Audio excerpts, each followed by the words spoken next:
Hello दोस्तों, आज मैं एक पिता की हार्ट टचिंग स्टोरी आप लोगों से शेयर करूंगा। यह दिल को छू जाने वाली स्टोरी एक पिता के जज्बातों की कहानी है।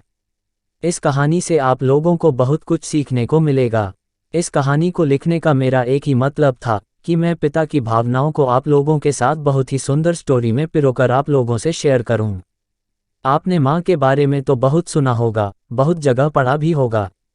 माँ के लिए अच्छी अच्छी हिंदी कहानियाँ लिखी गई है, लेकिन पिता के बारे में बहुत कम ही लिखा गया है।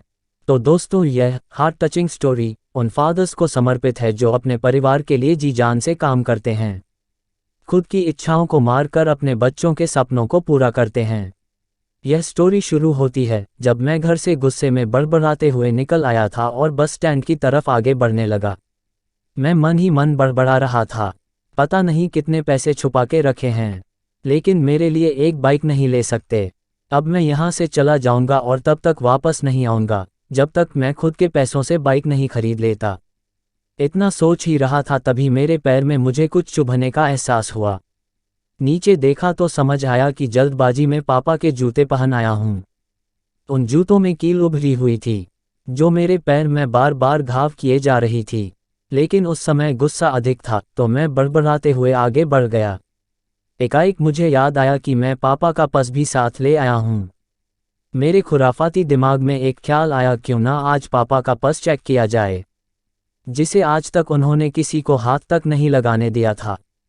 पता नहीं कौन सा खजाना छुपा है इस पर्स में जो किसी को हाथ नहीं लगाने देते थे।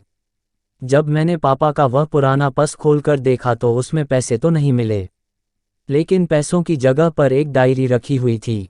तब मैंने सोचा, ओह, तो यहाँ खजाना छुपा रखा है। मैं समझ रहा था कि यहाँ पापा ने लिखा होगा कि किससे कितने पैसे लेने हैं और किसको कितने पैसे दिए हैं, लेकिन मैं गलत था। जब मैंने उस छोटी सी डायरी का पहला पेज खोलकर देखा तो वहाँ पर जो लिखा था वह थोड़ा सीरियस कर देने वाला था। डायरी में जो लिखा था उसे पढ़ने के बाद मेरे चेहरे पर जो एक्सप्रेशन थे वह गायब हो चुके थे, क्योंकि डायरी में वैसा कुछ नहीं था जैसा मैं सोच रहा था। वहाँ पर उन पैसों का हिसाब लिखा हुआ था जो अलग अलग कामों के लिए अलग अलग लोगों से उधार लिए गए थे। उस लिस्ट में कंप्यूटर के नाम पर भी पैसे लिए गए थे। कुछ यूं लिखा था, 50,000 बेटे के कंप्यूटर के लिए। यह वही कंप्यूटर था जिसे मैं आज तक यूज़ कर रहा हूँ, लेकिन मुझे यह पता नहीं था उस कंप्यूटर को खरीदने के लिए पैसे कहाँ से आए थे। लेकिन आज पता चल रहा था। मुझे आज भी याद है जब मैंने पहली बार कैमरे के लिए जिद की थी, जो मेरे पापा ने मुझे 2 हफ्ते बाद मेरे बर्थडे पर ला कर दिया था, जिसे देखकर मैं बहुत खुश हुआ था। और मुझे खुश देखकर मुझसे कहीं ज़्यादा अगर कोई खुश था तो वह थे पापा। अब मेरे चेहरे से गुस्सा एकदम गायब हो चुका था। जब मैंने आगे का पन्ना पलटा तो वहाँ पर कुछ विशेष इच्छाएं लिखी हुई थी।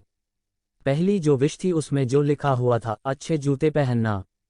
यह बात मेरी कुछ समझ नहीं आई। तभी मेरा पाँव अचानक सड़क पर भरे हुए पानी पर जा पड़ा और तभी मेरे पाँव में कुछ गीलीपन होने का एहसास हुआ। जब मैंने जूता उतार कर देखा तो उसका तला टूटा हुआ था।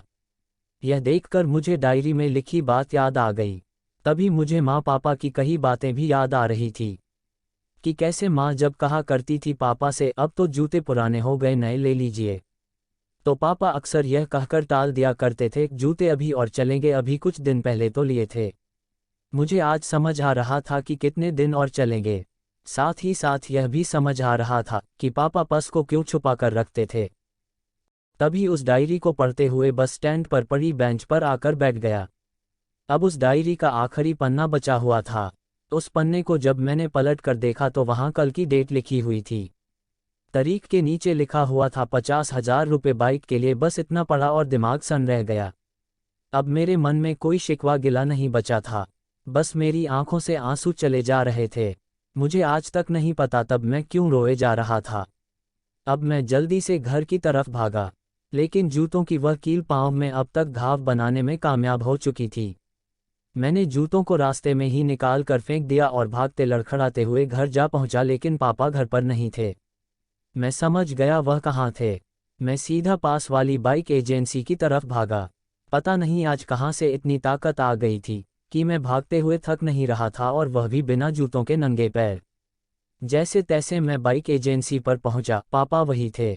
मैंने पापा को दौड़कर गले लगा लिया और मेरी आंखों से आंसू रुकने का नाम ही नहीं ले रहे थे।